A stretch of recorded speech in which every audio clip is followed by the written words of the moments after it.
Bonjour à tous, cette semaine on commence l'émission de nuit. Nous sommes tout près de Florac, là où se tiennent les championnats d'Europe d'endurance, des championnats d'Europe Open. Des équipes non européennes sont donc engagées ici et les couples vont partir dans quelques instants pour 160 km. Évidemment, on verra à la fin qui sont les nouveaux champions d'Europe, mais je vous propose qu'on se retrouve au lever du jour dans quelques instants. D'abord direction Saumur, là où se tenaient ce week-end les Master Pro, et on va donc découvrir le nouveau champion de France élite.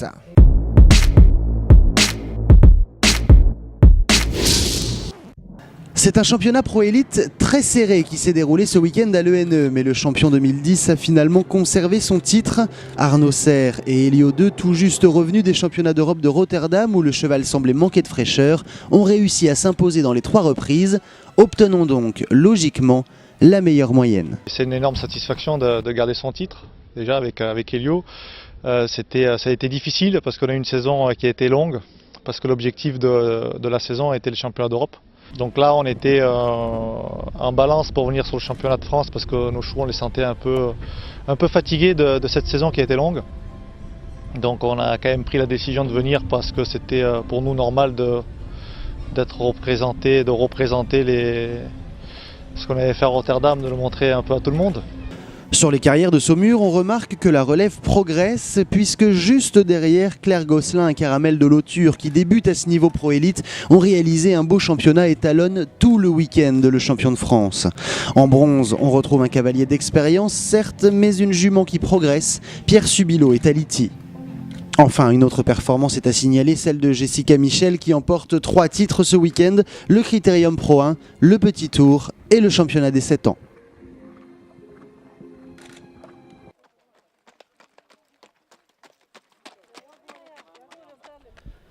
Et on est de retour dans les Cévennes entre le premier et le deuxième Vetgate de ces championnats d'Europe d'endurance.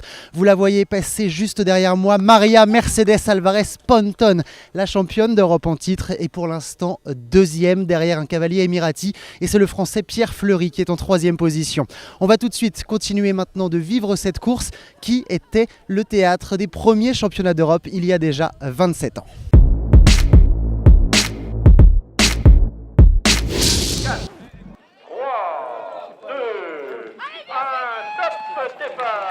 Si comme d'habitude le départ se faisait grouper, très vite, un cavalier part seul dans la nuit lozérienne. Moins de 2 heures plus tard, l'Émirati Ali Khalfan Al-Jawiri et Khalifa surgissent hors de la nuit à l'arrivée du premier Vetgate et il repart déjà avec 5 minutes d'avance sur ses poursuivants. La course est lancée sur les chapeaux de roue et tout le monde pense que c'est parti beaucoup trop vite pour un circuit aussi difficile.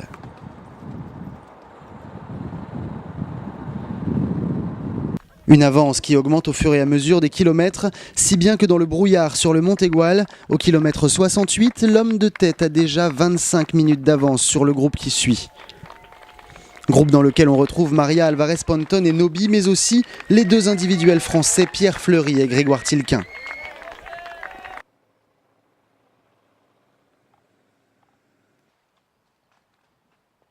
Si les décors changent, le scénario reste le même pour celui qui est devant en tout cas. Il ne ralentit jamais alors que derrière, les groupes commencent à s'étioler alors que 100 km ont déjà été parcourus.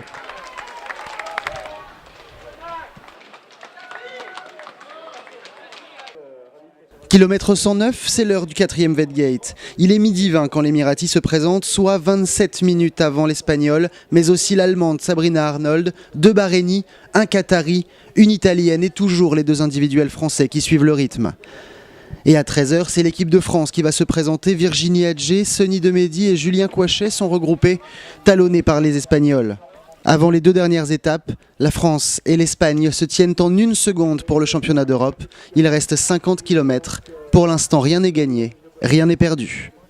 Et nous sommes maintenant de retour sur le site d'Ispagnac, là où a eu lieu ce matin très tôt le départ de cette course de 160 km. Le premier couple est attendu dans quelques instants, il est presque 16 h. Les cavaliers ont donc couru pendant presque 12 heures. Le cavalier émirati réussira-t-il à gagner cette course et Maria Alvarez Ponton sera-t-elle une nouvelle fois championne d'Europe? Eh bien la réponse, c'est tout de suite.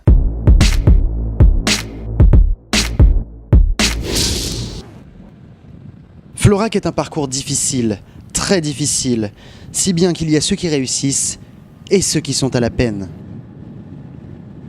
Parti avec 25 minutes d'avance du 5e Vedgate, Ali Khalfan Al-Jawiri et Khalifa passent la ligne d'arrivée en tête, mais la dernière étape fut compliquée avec des problèmes de matériel. Pourtant sa moyenne est un record, 18,48 km/h.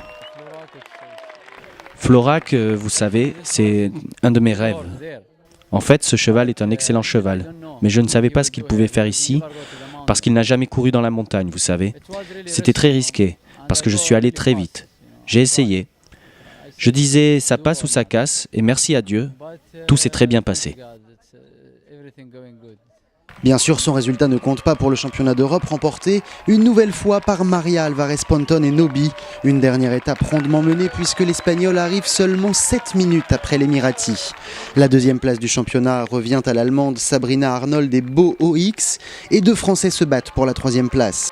Grégoire Tilquin sur Leila de Montamel arrive le premier et il a donc une hypothétique médaille de bronze autour du cou. Mais le vétérinaire juge la jument boiteuse sur le contrôle final. Alors c'est finalement Pierre Fleury et Kerghoff qui sont 3e après s'être perdus à cause d'une balise tombée dans les tout derniers kilomètres. Par équipe, Maria et Nobi sont déjà arrivés pour l'Espagne. Alors la Française Virginie Adjé sur Antal de Jalima fait une dernière boucle de folie à plus de 28 km/h. 4e en individuel, le couple arrive devant Julien Gouachet et Ljubljana de Quadfriti, puis Seni de Mehdi avec Nerval de Beders.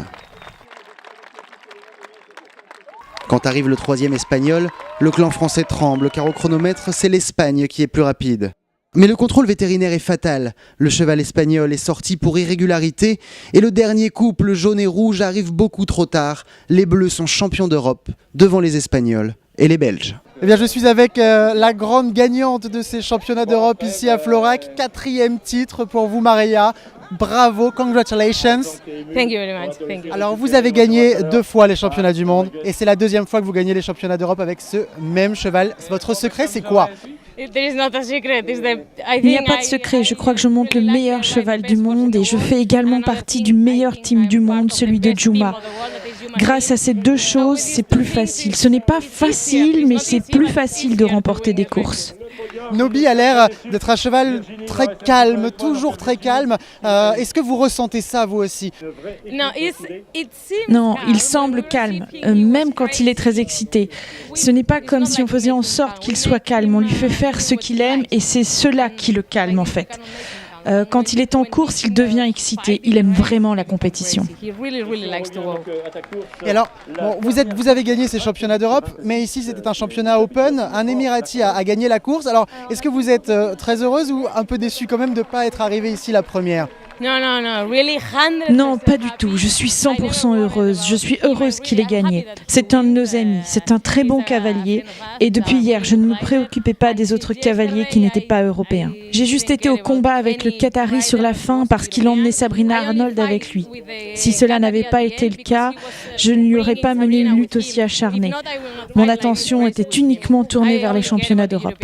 C'est pour cela que nous étions ici. Et pour terminer, est-ce que vous aimez ces courses en ligne plutôt que les courses en marguerite? Non, ça m'est vraiment égal. Le problème de ce genre de course, c'est que les assistants ont vraiment beaucoup de travail. Il faut tout déplacer d'ici à là-bas. J'aime vraiment les 2 types de courses et j'aime la course de Florac. Merci beaucoup Maria et encore vraiment bravo. Bravo.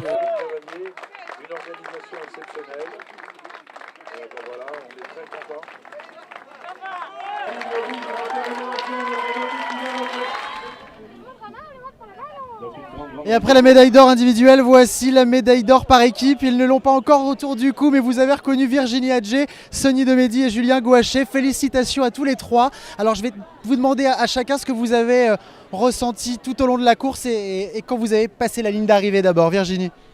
On a fait un super travail d'équipe, on est parti le matin ensemble, on a fait tout ensemble, les chevaux fonctionnaient vraiment très très bien, on était d'accord aussi sur le train. Voilà, après sur le dernier contrôle, on s'est rendu compte qu'il fallait rattraper un peu du temps parce que avec l'avance de Maria, voilà, on avait du retard. Donc du coup, Seni a assuré pour nous et moi je suis partie un peu plus fort et Julien est resté au milieu pour rattraper ce qu'il fallait. On a rattrapé le plus qu'on pouvait, mais en fait c'est vrai que le 3e espagnol est arrivé assez près et du coup on était juste... Alors Seni, vous êtes arrivé à la 3e française. Quand vous avez passé la ligne d'arrivée, quand vous avez passé le contrôle vétérinaire, dans quel état d'esprit vous étiez? La ligne d'arrivée contente et le contrôle super soulagé parce que en haut je me suis pris en fait un B au niveau des allures, donc il fallait vraiment pas faire de bêtises pour pas boiter, pour pas mettre tout le monde dans la panade. Donc j'ai vraiment essayé d'assurer et puis super que ça marche quoi, voilà, super. Et Julien, alors c'est bizarre parce qu'on vous sent pas forcément exploser de joie. Alors je sais que 160 km c'est très très long, mais comment vous vous sentez là à l'arrivée? Je sais pas, je crois que peut-être qu'on réalise pas encore tout à fait. Mais bon, c'est vrai qu'on était super soudés, donc ça va être des très très bons moments quoi. Et voilà, de ce matin et même d'avant, c'était vraiment, on a passé des super bons moments et là c'est l'apothéose quoi. Mais ça va venir. Alors est-ce que 160 km, pour les gens qui ne connaissent pas forcément l'endurance ou pas forcément cette distance, c'est vraiment très dur? Et dans quel état physique vous êtes là à l'arrivée? Non, au niveau physique, ça va très bien quand même, il n'y a pas de souci. Vous êtes entraîné quand même? Ouais, bien sûr. Physiquement, moi je suis la plus âgée, donc peut-être un peu plus cassée. Et Virginie? Non, ça va bien aussi. Bon, vous allez fêter ça évidemment, j'imagine, dans la soirée, puis demain on vous retrouvera sur le podium. Non, vous fêtez pas ça? Pourquoi? On se couche à 6h ce soir. C'était hier ça? On est déjà au lit là. C'était hier ça. Bon, en tout cas, merci beaucoup de vous être arrêtés. Je vous laisse profiter de cette belle victoire avec toute votre équipe parce que vous étiez là tous les trois. Mais il y avait quand même beaucoup de monde derrière vous. J'imagine que ça aussi c'était important. On peut juste dire un mot. Voilà, on avait décidé de courir aujourd'hui pour Julien Collange, un ami à nous qui a disparu il n'y a pas longtemps. Donc on avait des brassards toute la journée et on pense vraiment à sa famille. On avait dit qu'on ferait ça pour lui. Donc voilà. C'est un bel hommage en tout cas. Merci beaucoup encore une fois à tous les trois. Et puis on va évidemment se quitter avec ces belles images de remise des prix.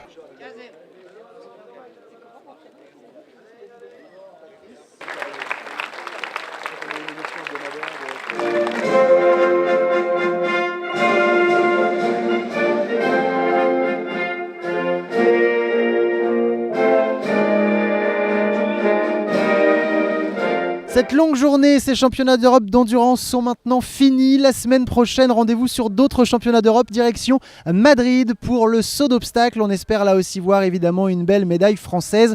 Très bonne semaine à tous, ciao et on se quitte avec le zapping. Ladies and gentlemen, in just a few moments our show will begin.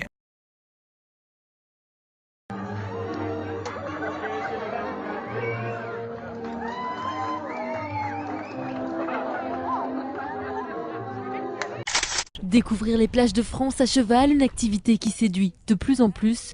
Cet été, près d'1 million de Français ont prévu de se mettre en selle.